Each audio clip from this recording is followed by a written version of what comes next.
past week, the prayers of the nation have been turned toward the Solomon Islands, a small group of strategic islands in the South Pacific. Right now, one of the greatest battles of history is raging there and in the waters of the surrounding islands.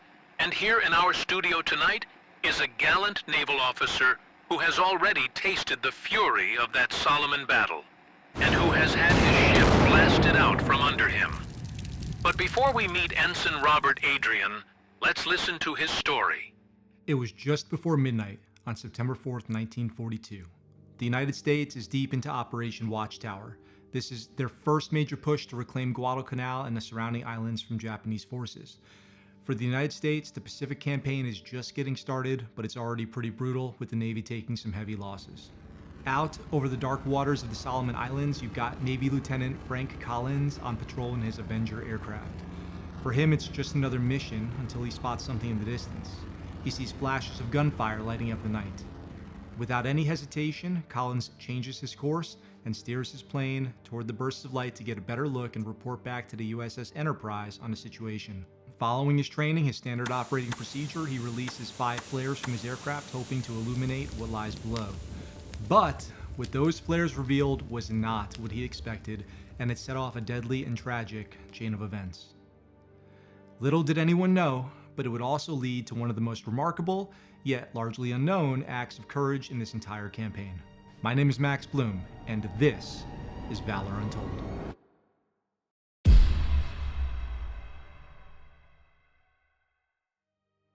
Charles Jackson French was born September 25th, 1919, in a little town called Foreman, Arkansas. And just 5 days later, not far from where he lived, the Elaine Massacre takes place, the deadliest racial conflict in U.S. history. So to say that this is a challenging time for African Americans in the South would be putting it mildly. The law of the land was segregation, and opportunities were scarce. Schools not great, and social programs practically non-existent for black families. But for French, he had something better: his loving family. His parents took great care of him and his older sister Viola. Growing up, one of their favorite activities was to play around the nearby rock quarries and swim in the Red River. Unfortunately, when French was 7 years old, both of his parents died, and Viola, being older, had already moved out and up to Omaha, Nebraska. So young Charles leaves behind his Arkansas home and makes the journey to join his sister in Nebraska.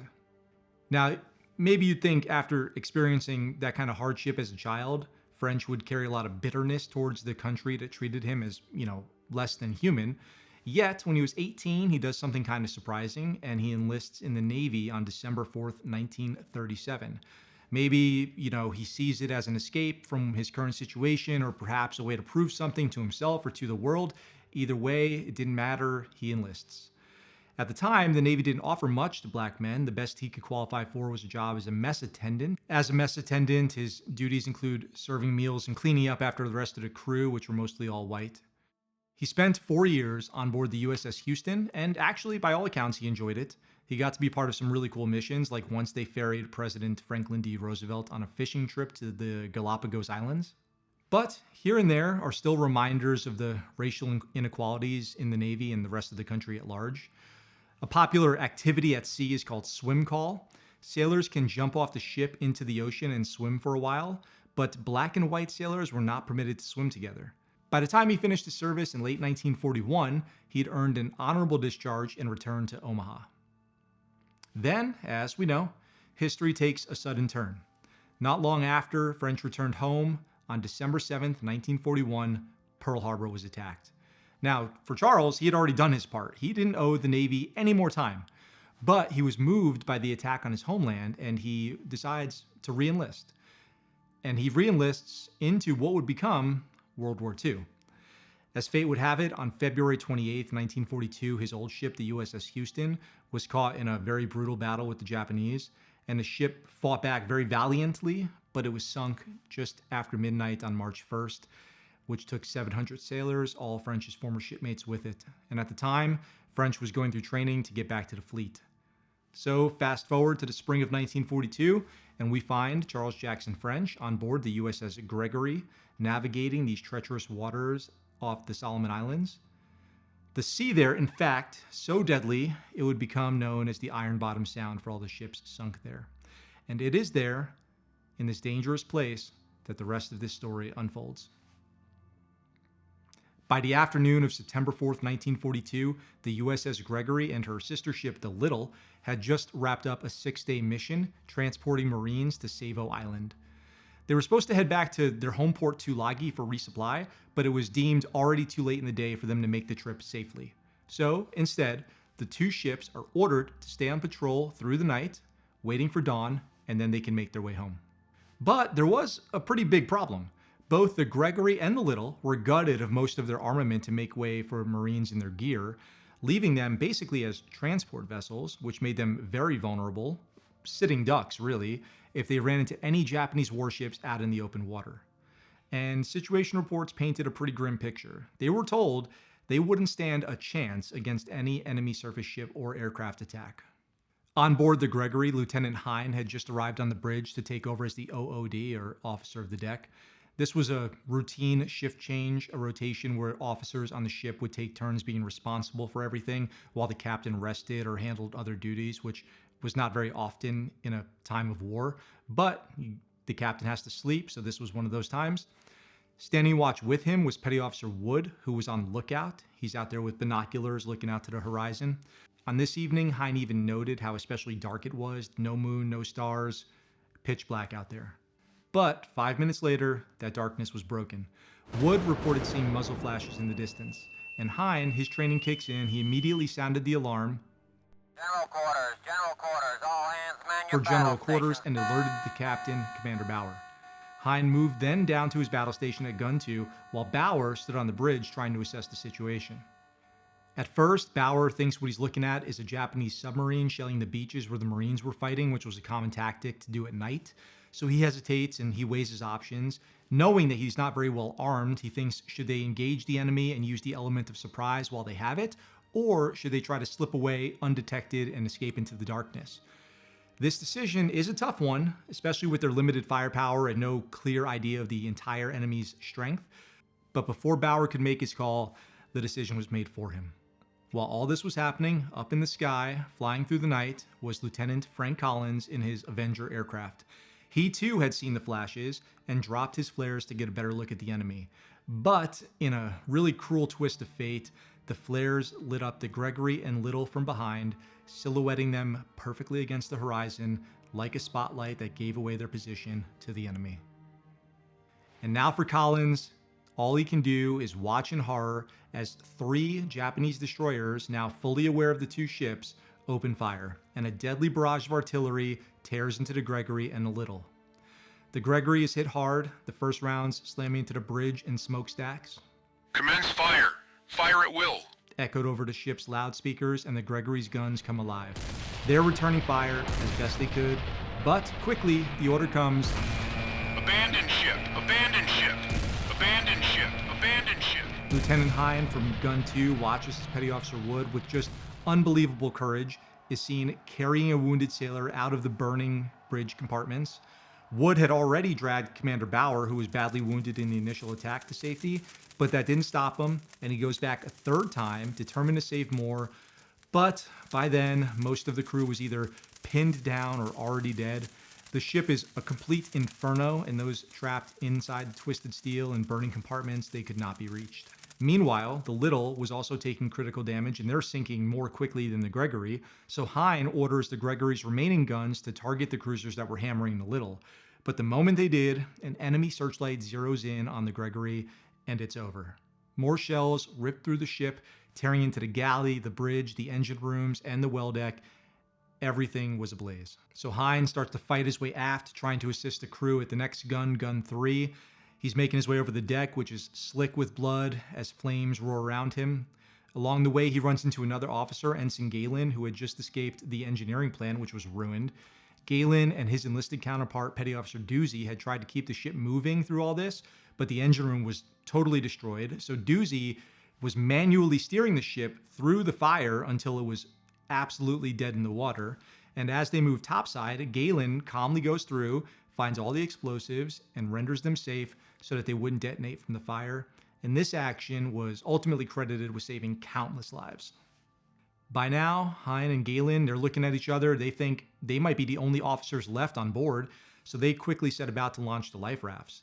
As they struggle to free 2 stuck life rafts, another sailor, Petty Officer Granberry, appears virtually out of nowhere and just starts kicking these rafts furiously until they come free and into the water, and then miraculously grabs Lieutenant Hine, just his instincts kick in, and pulls him behind an ammo box just as another round of artillery slams into the deck.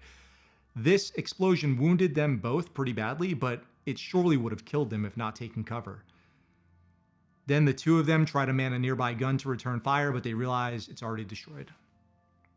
It had only been minutes since the battle started, but at this point there's nothing left to do but help as many sailors as they can over the side and into the oily and burning water. Galen and Wood were already in life rafts gathering survivors as they swam for their lives. And as for Commander Bauer, the last anyone saw of him, he was heading back into the flaming ship to try to save more of his crew. Inside the lifeboat, things were looking pretty grim. The artillery barrage on the ships had finally stopped, but the situation was not made any less dire. Each raft was making a desperate attempt to escape the burning wreckage of the ships. All around them, the sounds of fire crackling, ammunition exploding, and chemicals combusting within the ships was echoing through the night as waves crashed over the twisted steel of the ships as they disappeared down into the dark sea, leaving the survivors completely enveloped by the blackness of the night. Hine looks around, trying to take stock of who was on the raft with him.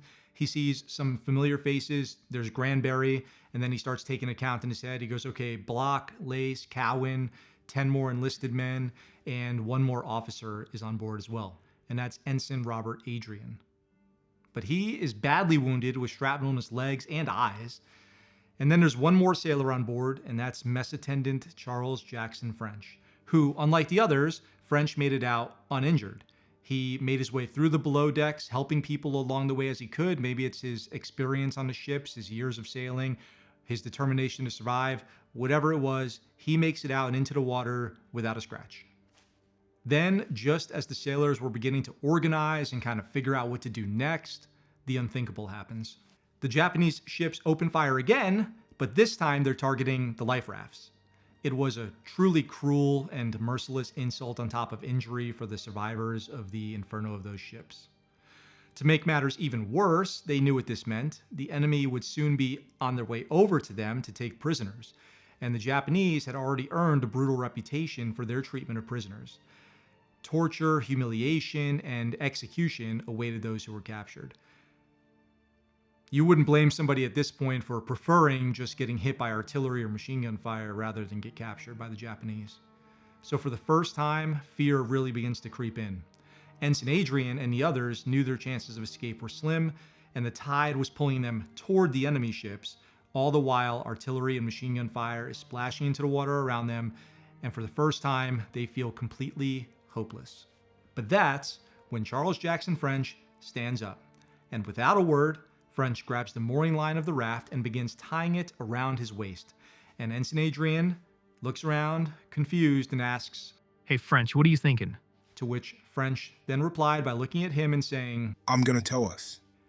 And the men on the life raft are stunned. Tow us, they're thinking, that sounds crazy. So keep this in mind. They're facing capture, torture, execution, or maybe if they're lucky, they'll be blown out of the water by an artillery shell or machine gun fire. And with all that in mind, they look at French and they say, you don't have to do that. Don't worry about it. We'll figure out another way. They're thinking that this is certainly suicide. But they know that the dangers out there don't even stop there. These waters were infamous for being shark-infested, and French was more likely in their minds to end up as shark bait than anything else.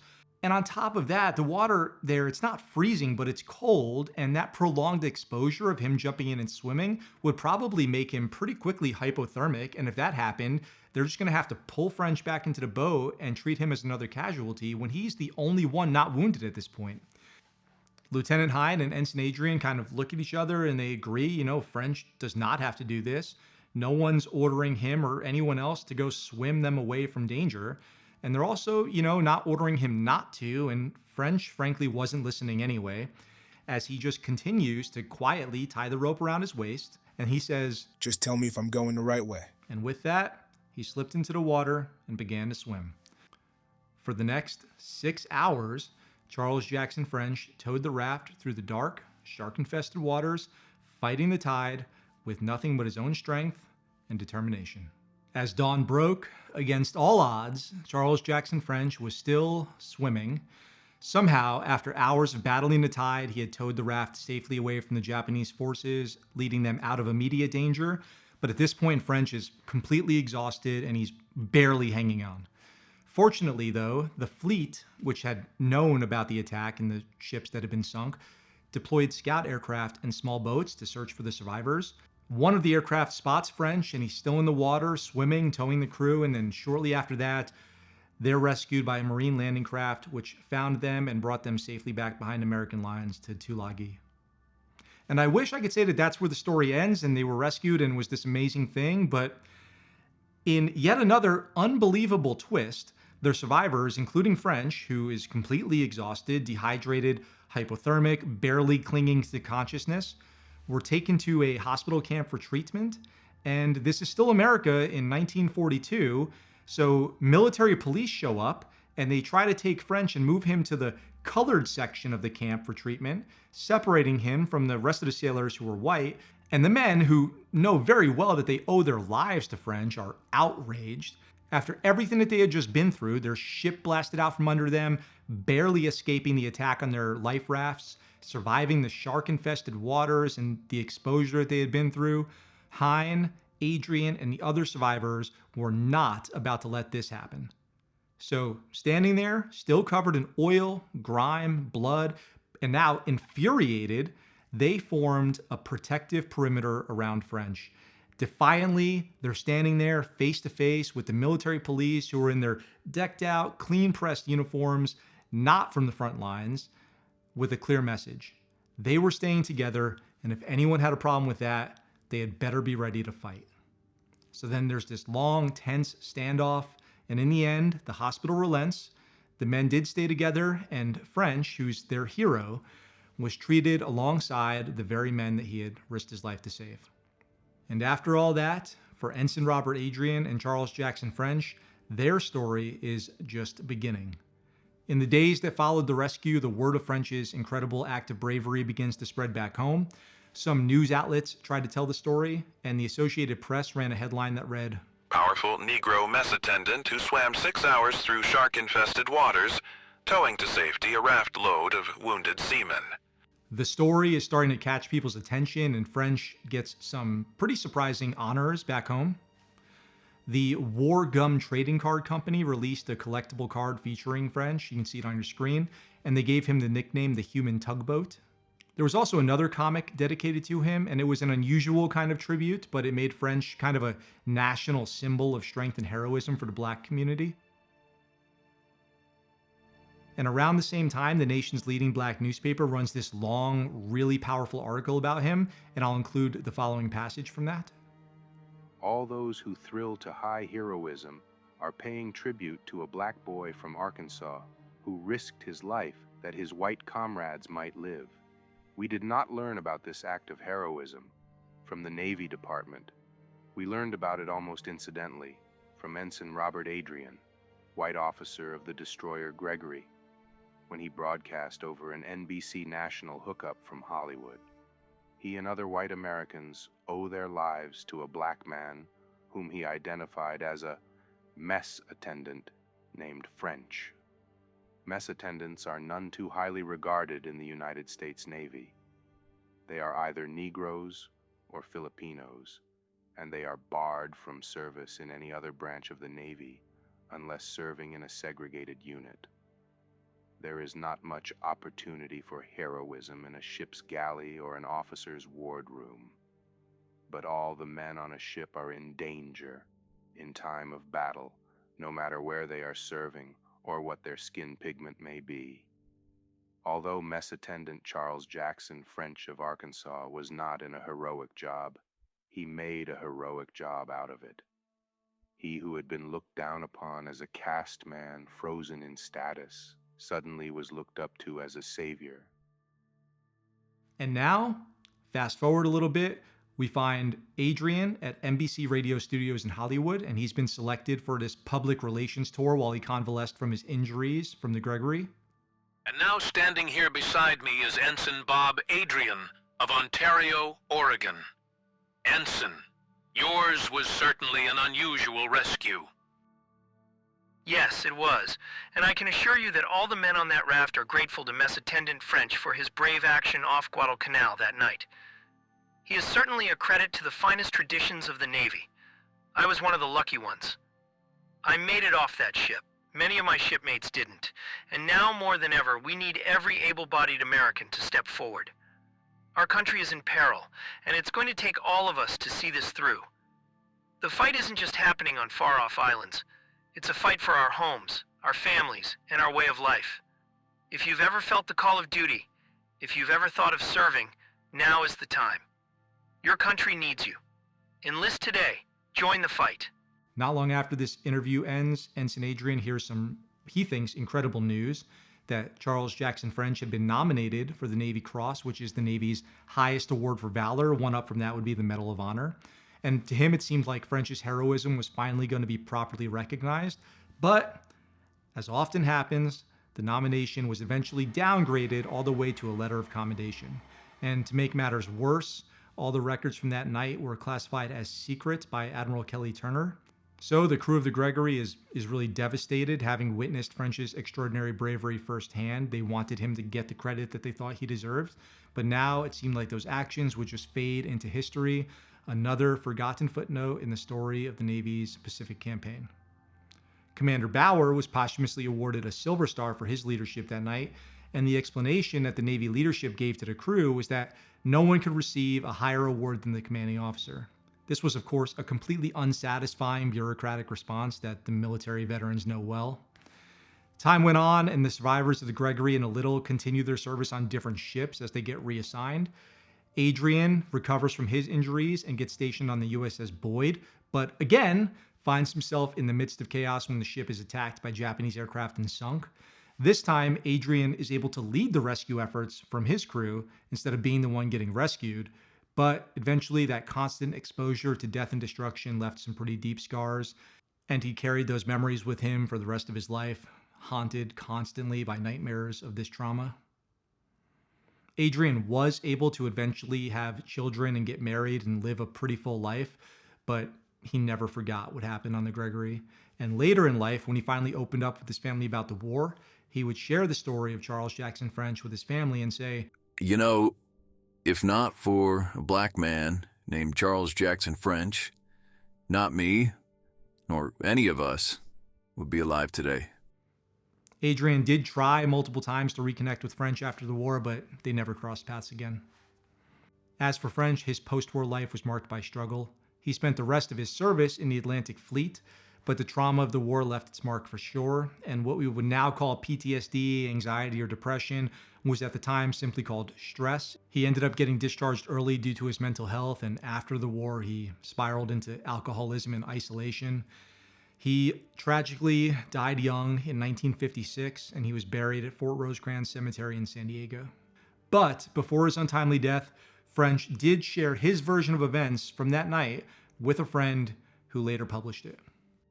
You know, I was afraid, I almost peed myself when I felt the sharks brush up against my feet. But I guess they weren't hungry for a scared black man. Then when they rescued us, they tried to send me away. Why'd they do that? And those white boys stood up for me.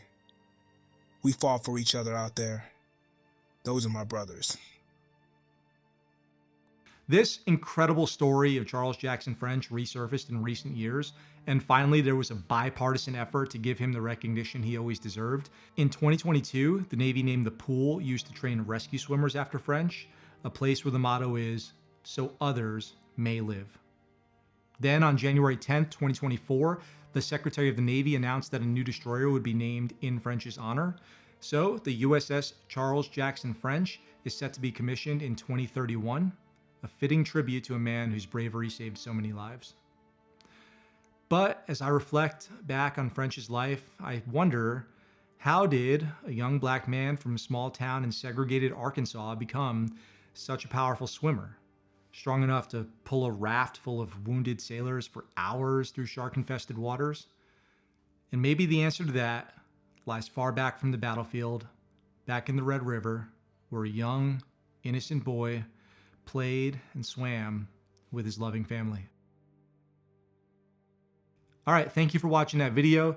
The best way to support this channel is to tell a friend that you learned about someone important today and share this story so that the actions of people like Charles Jackson French don't become forgotten forever. I like to dig into the stories of the people on the battlefield and really learn about them. So who do you think I should do a video about next? Leave it in the comments down below. I want to thank you guys for watching this episode of Valor Untold, and I look forward to seeing you in the next one. Fit to tell, in head and heart the song, a burning blue Pacific swell, a raft that was towed along, out in the bloody Solomon Isles, destroyer Gregory gone, ocean that kills for all her smiles, and darkness coming on. The Gregory's raft bobbed on the tide, loaded with wounded men. Ensign and seamen clung her side. Seaward she drifted then. A mess attendant, a Negro man, mighty of chest and limb, spoke up till told you all I can, as long as I can swim. Naked he wound his waist with a line, slipped smoothly overside, where the red bubble tells the blind that sharks have sheared the tide. I'm going to tow this old craft in, since we ain't got no one oar. He breathed as the water lapped his chin, and he inched that raft ashore. Strongly he stroked and long he hauled, no breath for any song. His wounded mates clung close appalled. He towed that raft along, clear to the eye the darkening swell, where glimmering dangers glide. The raft of sailors grind from hell, afloat on a smoky tide, and a dark shoulder and muscled arm, lunging steady and strong. The messman, their brother who bears a charm, is towing their raft along.